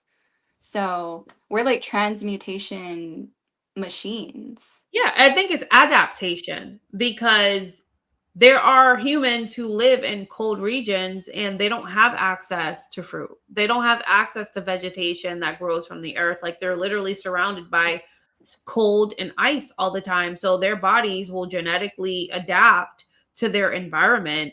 We genetically adapt to our environments no matter what. Like even where I live right now, I'm in Massachusetts. We have fruit or vegetables that grow even now in the wintertime that I should biologically be consuming because that would be best for me because this is where I am geographically located at the time. That would be the most optical thing for me to consume for my gut microbiome and all of that. However, I've adapted to grocery store culture, going to the grocery store and getting things that's been imported from all over the globe. So I'll eat what is available to me conveniently because I would much rather just drive my car to this empty to this lot where I can walk into a place where that just has like all this variety of stuff because I haven't been conditioned in a sense to go to a farm and go and pick the local things that kind of lacks in variety, and it just shortens the variety of what I can consume. Like maybe I can only have butternut squash or like because they whatever it is. monocrop. Yeah, like these like crops, and it's like if it's not what I want to eat because I have been conditioned to entertain myself with eating, entertainment, that's what I call it. That I don't want to eat butternut squash every day or an eggplant every day or a pumpkin, you like whatever it is that's like in season, or just like apples. Like, okay, so that's all I have to eat if I want to eat the food with the most biophotons for my region. Like, imagine the amount of discipline that's required for that. So like, thank God for like, international Right, like, and it's all in shipping and all of that. perception. It's all in perception. Do we see that as a bad thing that you can go to the store and grab a Yeah, and it's variety? not. Or can It's we not. see it as like such a great step in evolution It's that we beautiful, really, that we can like have access to tropical things we would otherwise not have access to without physically being in that environment and all of right. that. So like I agree that it genuinely is about mindset, but our bodies adapt to our environment. So we're going to adapt. So even if we're eating meat because that's all that's available to us, like in Alaska, Eskimos can only really mostly eat fish. So like that's all they eat. Our bodies are highly intelligent and will adapt to the environment. So I don't believe in good or bad. I believe that in the law of polarity. And I believe that in the law of polarity, you have two sides to a pole, and there's just a certain level of frequency on each pole. You're going to just meet yourself on whatever frequency that you're at. And sometimes it's going to be based on your circumstances. And we can't call somebody a bad person because of the choices or the hand that they have dealt to them. But there's so many situations where you'll have others who have given themselves higher experiences and they'll be in their ego about it, and then now they believe they can start dictating how other people should live because they've decided to make this decision, and I don't like that. People are trying way too hard to live like in other people's experience nowadays. And it's like, it's really reclaiming your own life back and realizing that you're trying to create this perfect person outside of you, or people, if you want to judge many, instead of just creating the best version of you. Because once you're happy with you, you know, you're not going to be projecting all of that hate into people or wanting them to change. Plus, it's like, you got to put yourself in their shoes and realize, like, would you want someone looking at you and trying to completely um, shape you into someone you don't want to be? No, you know? So, yeah, it's really just loving yourself, and then all will fall into place with loving others. Like that's really what it is at the core. We need to start loving ourselves. We need to start doing what's best for us and just making sure that we're happy. And that bleeds into other people. I know they say like one bad apple will kill the bunch, But honestly, like you gotta become like the good apple, and it really will like keep the others like around you like good as well. Like sometimes you just gotta throw out the bad apple, Right. and that's fine. But again, what even is bad? Like we are the perception holder, right? So yeah, I'm kind of done with seeing that like, well, this way's bad, this way's good. I think whatever it is that I'm doing, and if it feels right, then it just is. I'm not even gonna say that's good. It just is. And that's just what I'm doing right now. And what you're doing in your life right now, Lachey, is just what you're doing. And Exactly. as long as we're in a healthy body, as long as this mind is peaceful, as long as we're doing our best to align up with this purpose or this mission that we're here to fill, then who are we to judge ourselves? Exactly. And sometimes a healthy body is a healthier body. Mm-hmm. Because if your body, based on your efforts to be a better version of yourself, like you've decided to stop consuming certain things, or you started to go to the gym more, maybe your skin is clearing up, like whatever the case is, if where you are is a progression from where you started, and maybe you're not even exactly like at your peak yet, like you haven't necessarily like gotten rid of all pain or whatever, but you're not in as much pain as where you started. Like we have to start judging ourselves based on where we were to where we're at, instead of like what other people are doing and where they're at compared to where they were.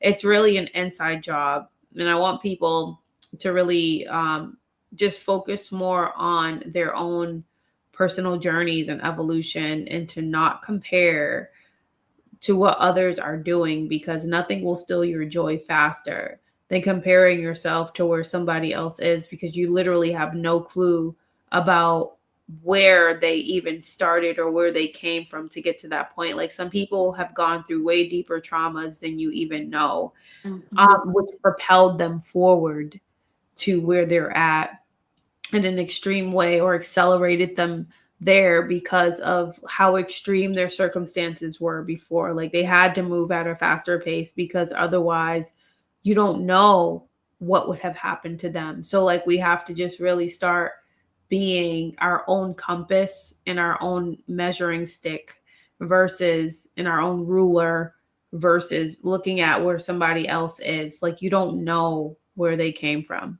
at the end of the I day. I really appreciate that you mentioned that, because I really feel that that's what pushed me into being so consistent with the fruit. It's what kept me excited. It's what honestly woke me up another day, because I had nothing else to hold on to in life, what it felt like. I seriously wanted to like unalive myself quite a few times before fruit. Like, I didn't see a future. I didn't know what my purpose was. I knew I didn't want to live a life of like a 9 to 5 and just feeling that I had to force myself into this like matrix, like system life. I would have rather like, gone back to the the astral realm than to live out that kind of, trajectory. But I feel like having health issues and being pushed into fruit, it actually made me feel like there was something worth striving for, which for once in my life, it wasn't like a job. It wasn't to like make a friend. It wasn't to like create a project. It was to actually care about myself, you know?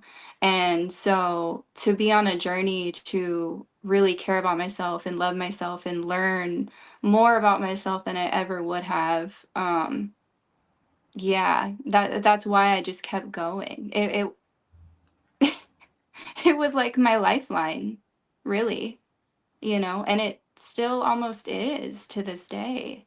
So I mean, I'm my lifeline, but um yeah, people really don't see the bigger picture, the inside story to like what others are experiencing. And so even with maybe the perceived slip ups with people, I just want people to love like those perceived mess ups, because they're not mess ups, and the longer we see them as mess ups, the longer we're going to be in the perpetual cycle of the guilt and the shame. And we're going to constantly be brought back into that moment of like indulging, because we haven't learned like what needs to be learned through these acts yet, right?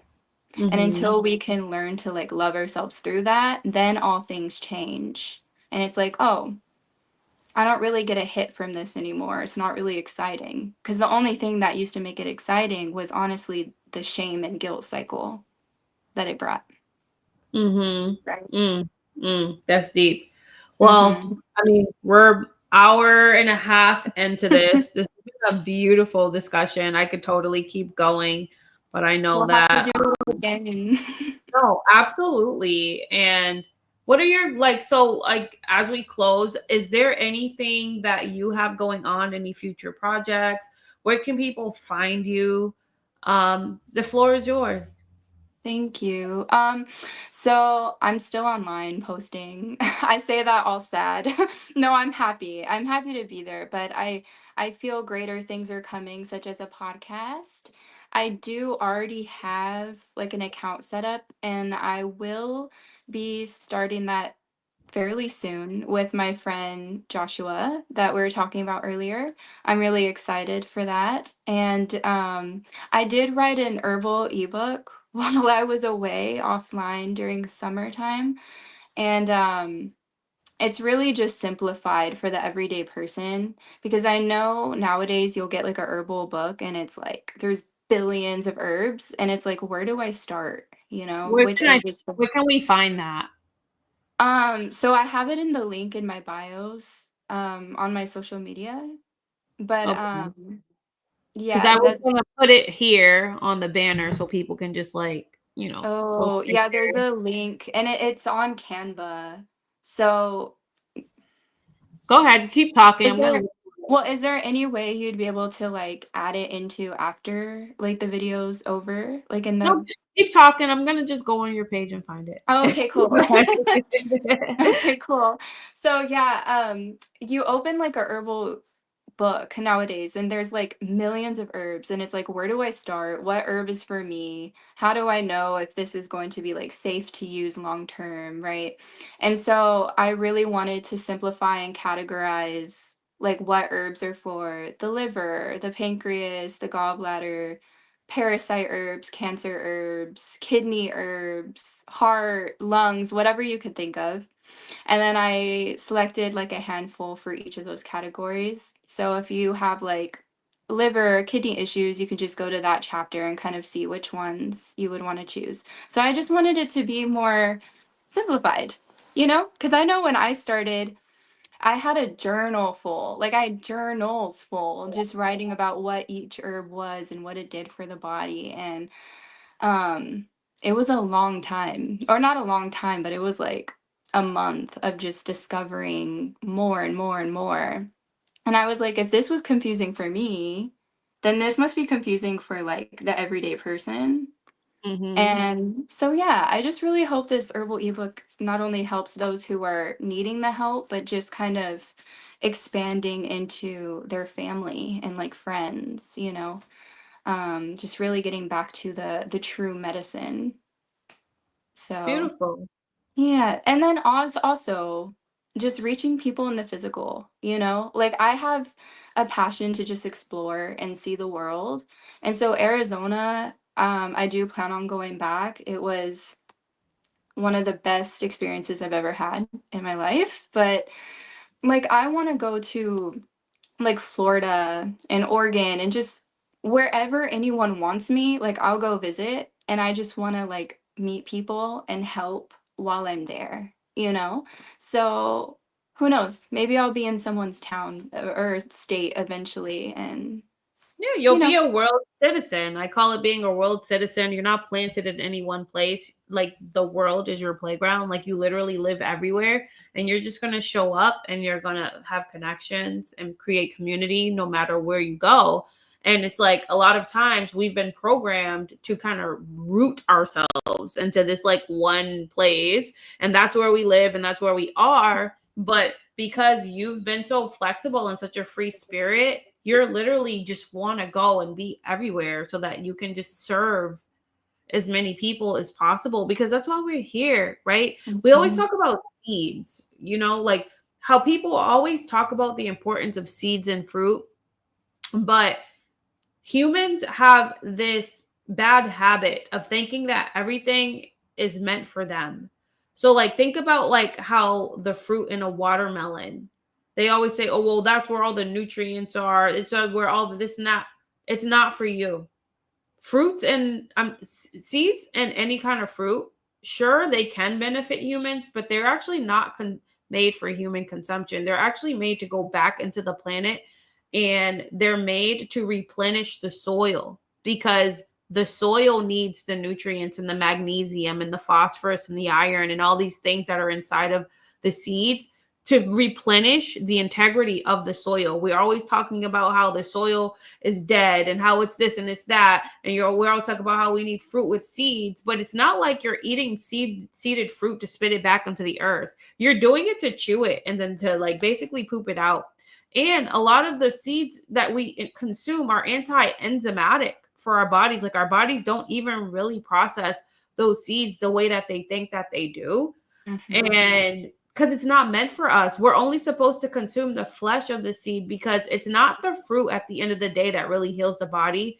The fruit is just non-obstructive. It's the body that heals the body. It's the body that regenerates. It's the body that's naturally designed to just like regenerate and heal itself. It's so like we're just supposed to consume the flesh because it gives us energy, but it allows the body to be while we consume the energy that but Right. it doesn't heal us. It doesn't. The Oh. body heals itself. It's the fasted state that Yes, creates healing, and fruit exactly. digests so quickly Fast, that the exactly. body is in a fasted state longer than when it's eating like cooked foods or denser Yes, foods. When you're eating when you're eating these like wrongly combined, foods together, it's going to sit in the stomach for hours or days. And so when the taxes the body. body's yeah, so when the body's digesting, it can't focus on anything else. It's focused on removing the obstruction, right? And Exactly. so, right, when you start eating fruit and then you're in the fasted state and you're releasing the waste, that is what is creating healing, because the body's no longer having to focus on digesting all day long. It has a break to completely work on the internal organs. So, Exactly. and then it makes sense with the seeds, because like they don't digest, they don't break down, they come out whole. And so it goes to show too that nature is the original toilet, right? To be able to compost like what we're eating, the I love seed. that. Nature is Yeah. the original toilet.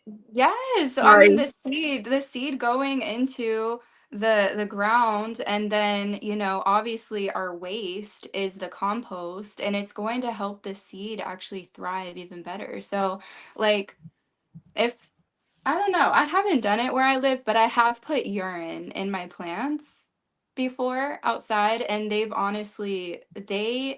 started growing better than when I wasn't putting urine. Like they were on the verge of dying, and I put some in my urine, and the next day they were like green and like standing tall.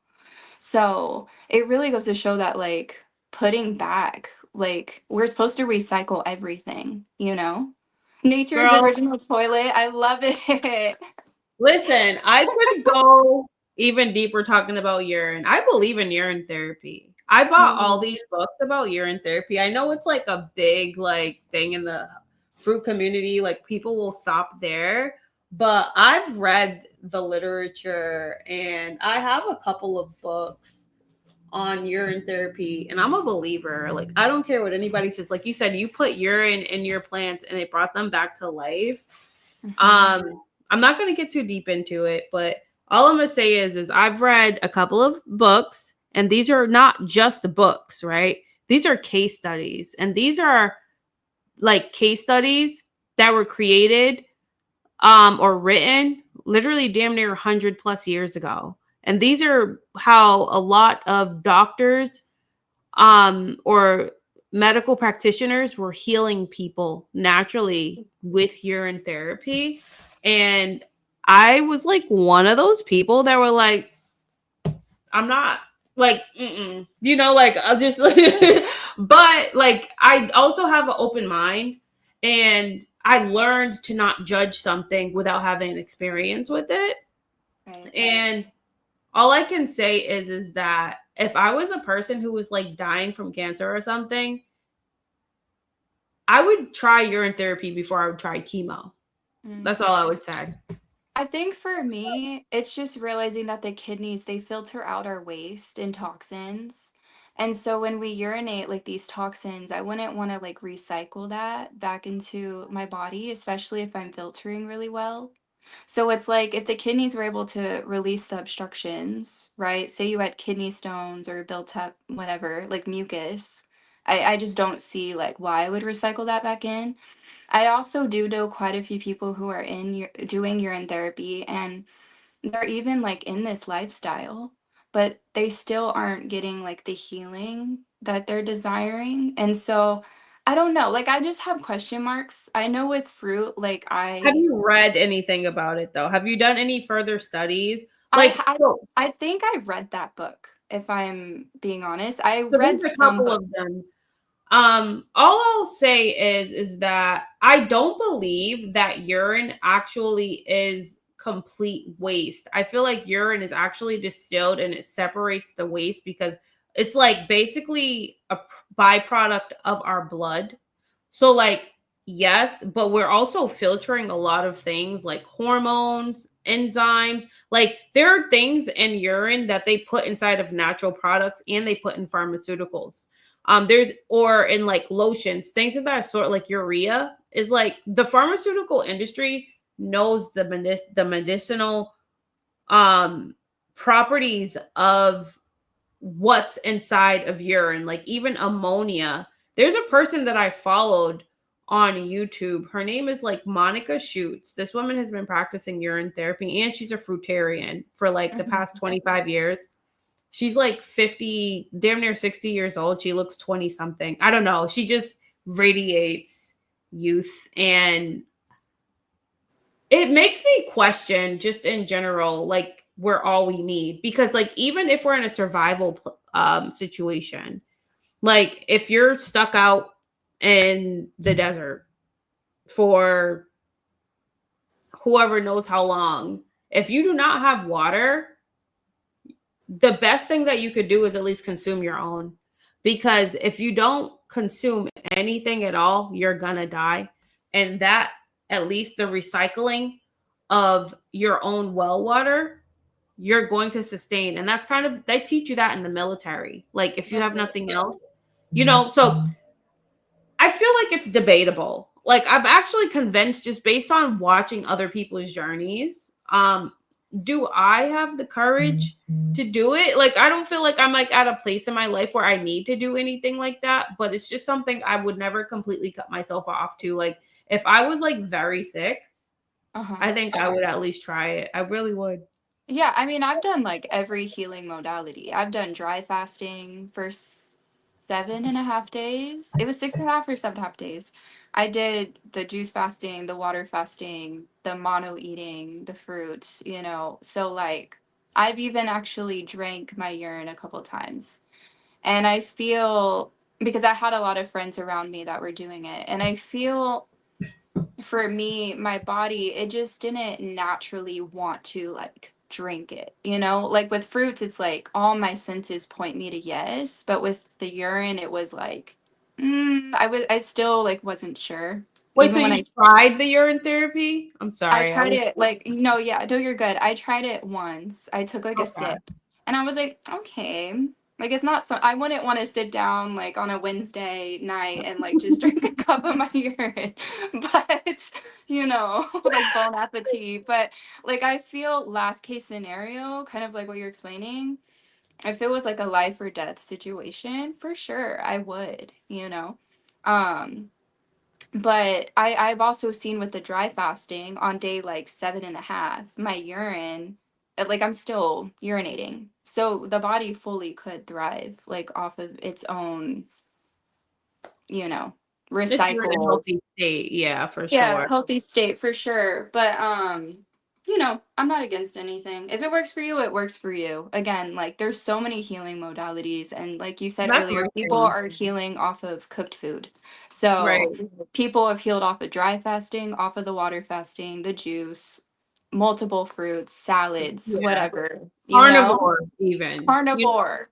So I Right. just feel like I genuinely just believe at the end of the day, it's really the mind healing the body because we believe that what we're doing for it is what's healing it. And I've kind of come to that point because I've watched my body deteriorate itself while actually having the best eating practices, but not being in the best mental state. So I learned that, like, even though that was like probably the worst time of my life because like I didn't understand why I was sacrificing eating what I wanted to eat to get better and not getting better because I was literally struggling with not eating what I wanted to eat, So like because of that was like such a big sacrifice to me. Like I really just wanted something that I wasn't allowing myself and I was just like so strict about it. Um the misery that or lack of joy that I was experiencing superseded even like the discipline and the consistency of just eating all fruit at one Mhm. time.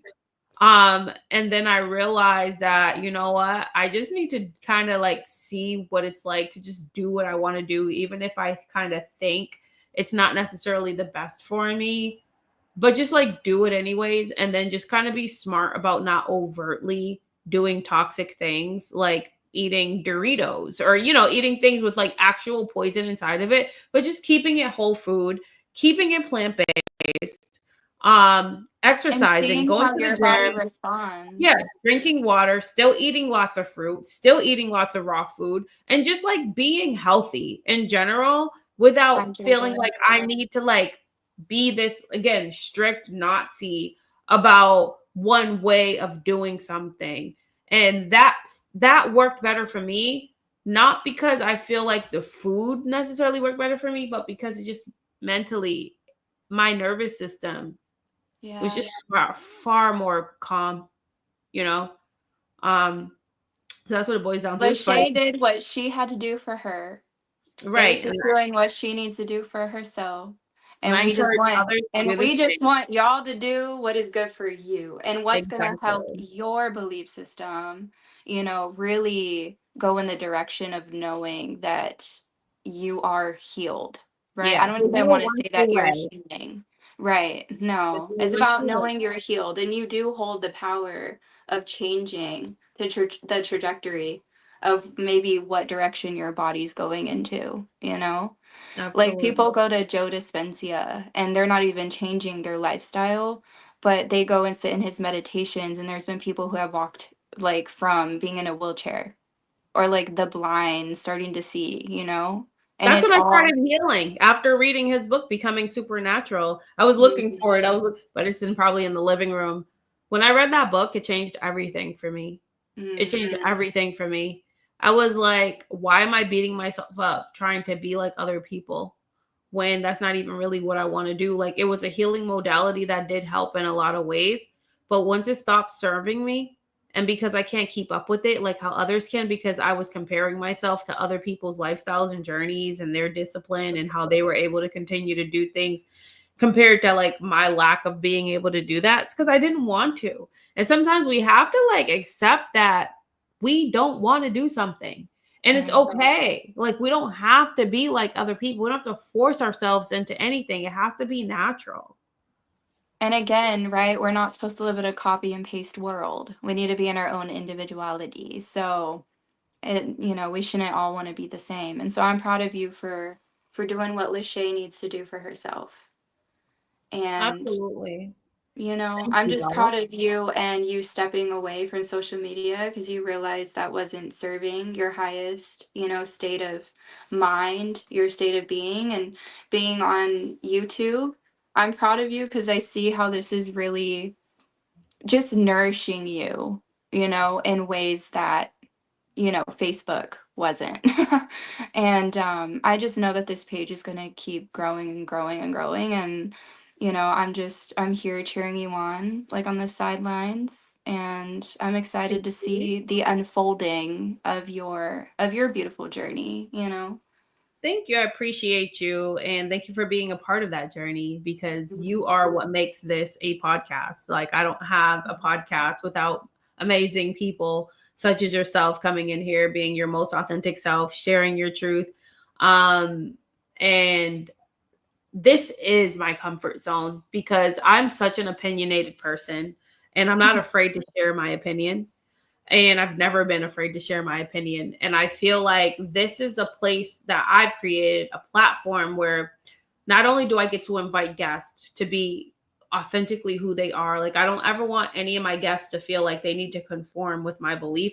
I Mhm. actually want to have conversations with people that are not like me or like exactly like me because how do we evolve by constantly agreeing, being a yes person, like always being the person that agrees with every single person that's around them? Like, how do you evolve with that? So I believe like having conversations and having positive discourse and not necessarily always being in alignment, but being in agreement at the same time because of mutual respect for how other people live, despite whether or not, like, whatever happened to agreeing to disagree respectfully and having a conversation and being in alignment generally because we're all human. We all want the same things ultimately for ourselves. We all want peace. We all want love in our lives. Like we all want to feel and be the best version of ourselves. And I feel like again, there are different ways to get to that, which is why I literally named my platform what I named it: Betterism, not perfectionism, not one size fit all ism, not, Mhm. like it's literally we are supposed to be exactly who we are and where we're at in our journeys, and we're allowed to evolve, and we're allowed to change, and we're allowed to not be who we started as, and we're actually not supposed to be who we started as.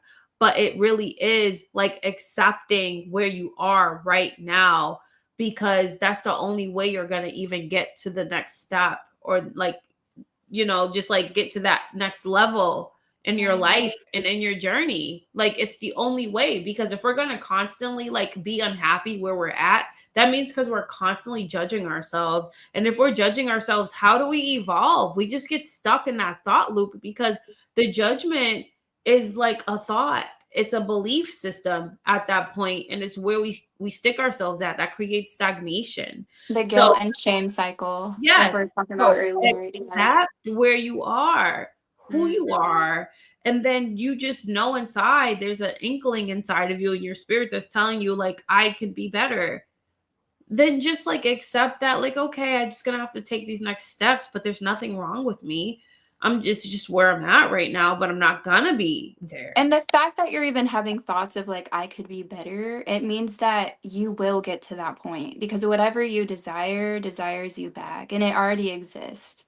But it's about loving the process and realizing that you're going to get there, but be patient with yourself, you know? And just like you were saying, the version of us right now is taking us to our next versions of who we will be. It's And called so, evolution. yes, appreciating what exists in the now. Absolutely. Nothing wrong with you at all. Nothing. Nothing. Never. You're perfect. You're actually perfect as you are. Right, We say, because a baby is not born and we're like, "Oh, this, and this is wrong with you."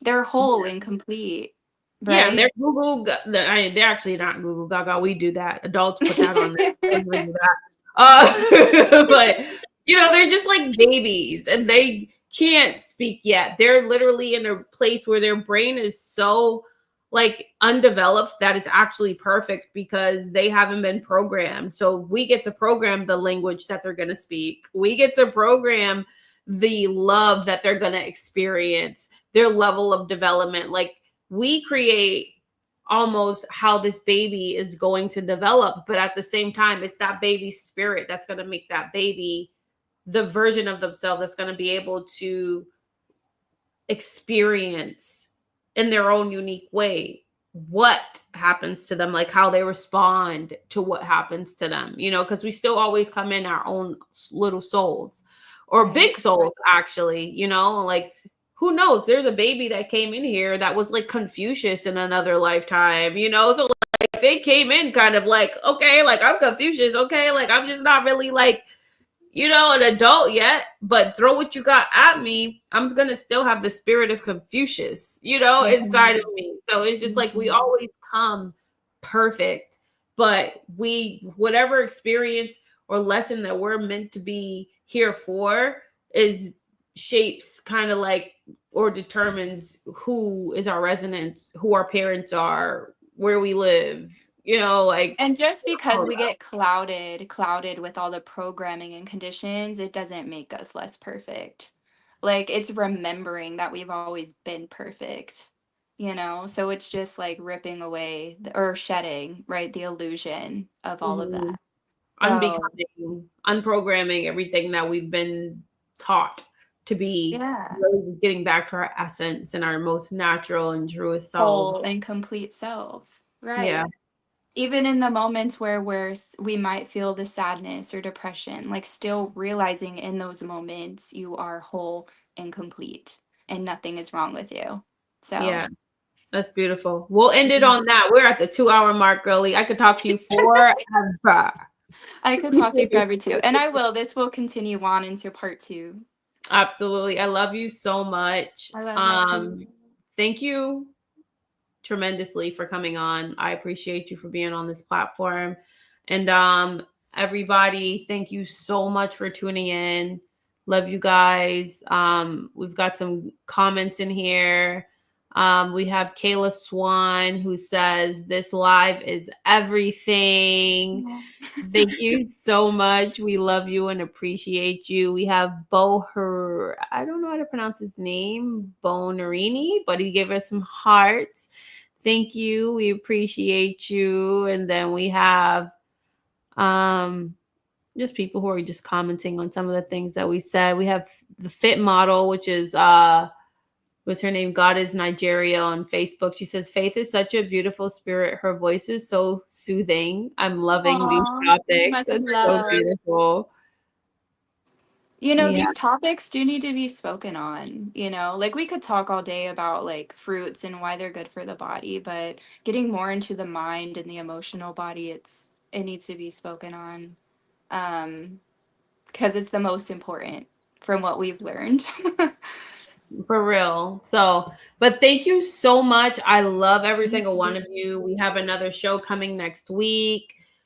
As long as everything goes as planned. Again, I'm going to have Sherry Oler on next Saturday on the 18th, 8 p.m. Eastern time. Another powerful conversation. And these are conversations and for me, it's my goal really to get people to be comfortable with where they're at in their life and not to compare.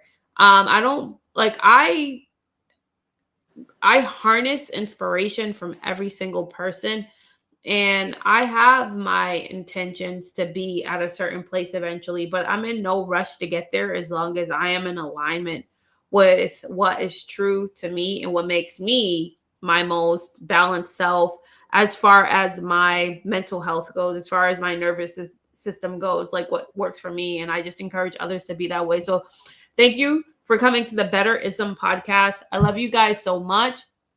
Have a wonderful evening and just really focus on getting better at being better or being better at getting better. Either way, it's going to work for you. Love you.